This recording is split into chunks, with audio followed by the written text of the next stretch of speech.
Good morning everyone. Tara basa tayo ng ating libro guys. Magandang balita Biblia. Today is September 2023. Nandito na tayo sa Hukom chapter 7. Nilupig ni Gideon ang mga Midianita. Basa. Hukom chapter 7 verse 1. Si Gideon ay tinawag ding Jerubbaal. Isang araw maagang bumangon si Gideon at ang kanyang mga tauhan at nagkampo sila sa may bukal ng Harod. Samantala, ang mga Midianita ay nagkampo sa hilagang kapatagan sa may burol ng More. Verse 2, sinabi ni Yahweh kay Gideon, sobrang dami ng mga tauhan mo para pagtagumpayin ko kayo laban sa mga Midianita. Baka akalain nilang sarili nila ang nakatalo sa mga Midianita at hindi dahil sa tulong ko. Verse 3, kaya sabihin mo sa taong bayan na ang lahat ng natatakot ay maaari nang umuwi. Nang sabihin ito ni Gideon, umuwi ang 22,000 ngunit 10,000 pa ang naiwan. Verse 4, sinabi muli ni Yahweh kay Gideon, napakarami pa rin natira, isama mo sila sa tabi ng batis at bibigyan ko sila roon ng pagsubok. Doon ko sasabihin kung sino ang dapat mong isama at kung sino ang hindi. Verse 5, ganoon nga ang ginawa ni Gideon. Pagdating nila sa batis, sinabi ni Yahweh, ibukod mo ang lahat ng umiinom na parang aso, ibukod mo rin ang mga nakaluhod habang umiinom. Verse 6, ang sumalok ng tubig sa pamamagitan ng kamay upang uminom ay 300 at ang iba'y lumuhod upang uminom. Verse 7, sinabi ni Yahweh kay Gideon, ang 300 sumalok sa pag-inom ng isama mo. Verse 7 guys. Sinabi ni Yahweh kay Gideon, ang 300 sumalok sa pag-inom ang isa sama mo upang pagtagumpayin ko kayo at gapiin ang mga Midianita. Ang iba na may pauwiin mo na. Verse 8, kaya't pinauwi na ni Gideon ang lahat ng mga Israelita maliban sa 300. Iniwan sa mga ito ang lahat ng banga at ang mga trumpeta. Ang kampo ng mga Midianita ay nasa libis sa gawing ibaba nila. Pakisundan niyo ako ng basa guys. Kapwa ko Pilipino, basa tayo ng Biblia para matuto tayo sa history ng Israel. Okay. Ang kampo ng mga Midianita ay nasa libis sa gawing ibaba nila. Verse 9, kinagabihan sinabi ni Yahweh kay Gideon, lusobin na ninyo ang kampo ng mga Midianita sapagkat ibinigay ko na sa kanila ang inyong kamay. Verse 10, kung nag-aalinlangan ka pa hanggang ngayon pumunta ka sa kampo kasama ang tagapaglingkod mong si Pora. Verse 11, tiyak na lalakas ang loob mo kapag narinig mo ang kanilang usapan. Kaya't si Gideon at si Pora ay palihim na nagpunta sa may kampo ng mga Midianita. Verse 12, ang mga Midianita pati ang mga Amalekita at mga tribo sa paligid ay naglipana sa kapatagan na parang mga balang sa dami. Ang kanilang mga kamilyon naman ay sandami ng buhangin sa dagat. Verse 13, nang malapit na sina Gideon, may narinig silang nag-uusap. Ang sabi ng isa, napanaginipan kong may isang tinapay na si Badang gumulong sa ating kampo, nagulungan daw ang tolda at ito'y bumagsak. Verse 14, sagot naman ng isa, iyon ay walang iba kundi ang tabak ng Israelitang si Gideon na anak ni Joas. Ang Midian at ang buong hukbo ay ibinigay na ng Diyos sa kanyang kamay. Verse 15, nang marinig ni Gideon ang panaginip at ang kahulugan nito, lumuhod siya at nagpuri sa Diyos. Pagkatapos, nagbalik siya sa kampo ng mga Israelita at sinabi sa kanila, bumangon na kayo, ibinigay na ni Yahweh sa inyong mga kamay ang mga Midianita. Verse 16, pinagtatlong pangkat niya ang kanyang 300 tauhan, bawat isa ibinigyan niya ng trumpeta at banga na may sulo sa loob. Verse 17, sinabi niya sa kanila, kapag malapit na ako sa kanilang kampo, tumingin kayo sa akin at gawin ninyo ang gagawin ko. Verse 18, kapag narinig ninyong hinihipan ko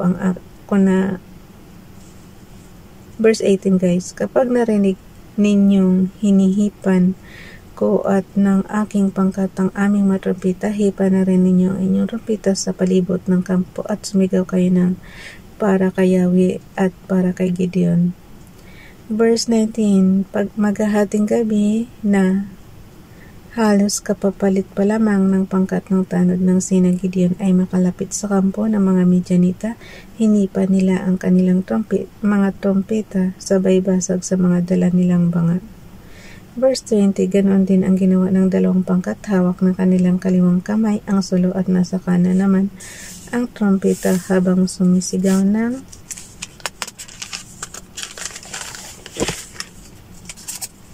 mahaba-haba para to. Tabak ni Yahweh at ni Gideon. Verse 21, bawat isa hindi umaalis sa kanyang kinatatayuan sa paligid ng kampo samantalang nagsisigawan at nagkanya-kanyang takbuhan ang mga nasa kampo. Verse 22, at habang walang tigil sa pag-ihip ng trompeta ang 300 Israelita, pinaglaban-laban ni Yahweh ang mga nasa kampo. Kanya-kanya silang takbo tungo sa Sirera hanggang Bethsita at Abel Mihola malapit sa Tabata. Verse 23, pinatawag ni Gideon ang kalalakihang mula sa mga lipi ni Naphtali, Asher at Manases at ipinahabol sa mga Midianita.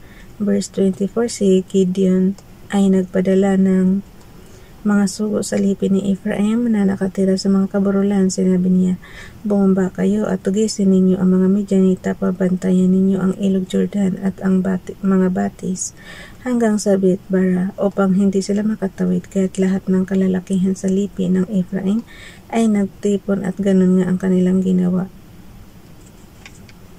Paano kaya nila na contact, guys? May telepono na ba nung araw? Kasi diba ang layo ng location ni Gideon at ng mga ni Manases tapos ni Ephraim?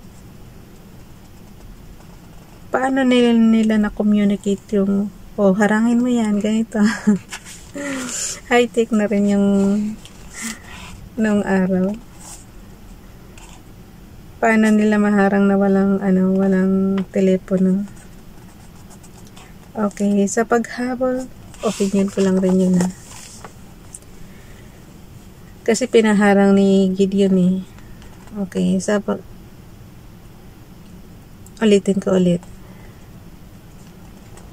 Verse 24, si Gideon ay nagpadala ng mga sugo sa lipi ni Ephraim. Nagpadala pala ng sugo.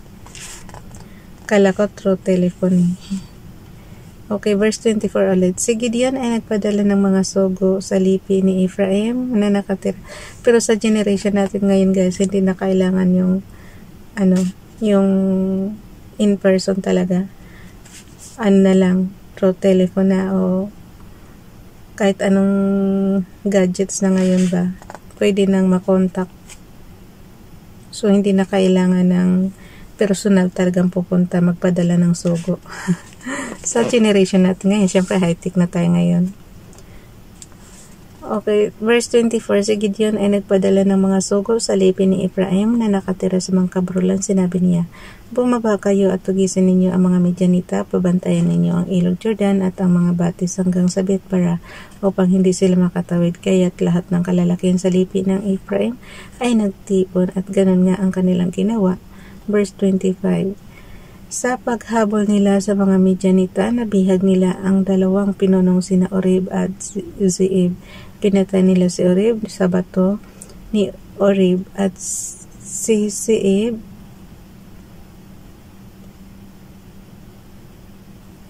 guys? Pinatay nila si Oreb sa bato ni Oreb. Hindi ko magets. Pinatay nila si Oreb sa bato ni Oreb at si Zeeb sa pisaan ng ubas ni Zeeb. Okay, kayo na mag-intindi niyan, guys. Pagkatapos dinala nila ang ulo ng dalawang ito kay Gideon sa ibayo ng Jordan. Bukas na itong Hukom chapter 8, nalupig ang mga Midianita. September 3. Isa-isa lang ang nababasa na ngayon natin na chapter kasi ang haba mahaba yung what I mean is hanggang 25 verses lang siya, pero mahaba ang mga sentences niya, guys, kaya maano tayo sa pagbasa ngayon. For September 03, 2023. Bukas na yung chapter 8. Bye everyone.